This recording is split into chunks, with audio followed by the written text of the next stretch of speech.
The memory seat system enables you to store 2 sets of positions for the driver's seat, steering column, and outside mirrors, if so equipped, using these controls on the driver's side door.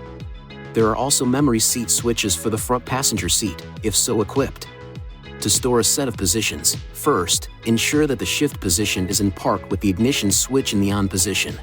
Adjust the driver's seat, steering column, and outside mirrors to the desired positions by manually operating each adjusting switch. Push the set switch and within 5 seconds, push memory switch 1 or 2. The indicator light for the pushed memory switch will illuminate and remain on for approximately 5 seconds. If the memory has been stored, a chime will sound. If a new set of positions is stored in the same memory switch, the previous memory positions will be overwritten. Stored memory positions can also be linked to an intelligent key. First, place the ignition switch in the on position while carrying an intelligent key that has been registered to the vehicle with a login function. Then, store a set of memory positions and place the ignition switch in the off position. For a second driver, repeat this procedure using the other intelligent key. Your vehicle is also equipped with the entry-exit function. This feature automatically moves the driver's seat back and the steering wheel up when the driver's door is open with the ignition switch off, or the ignition switch is turned to off with the driver's door open.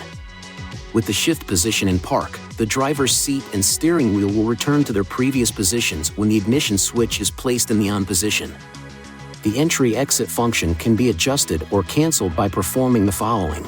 Use these controls to select settings, vehicle settings, driving position, then exit seat slide or exit steering to toggle the feature on or off. When the exit seat slide or exit steering up is enabled, the meter setting items are memorized for each intelligent key.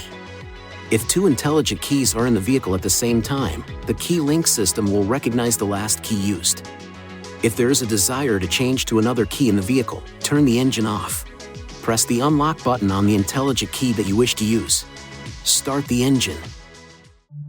Please see your owner's manual for important safety information, system limitations, and additional operating and feature information.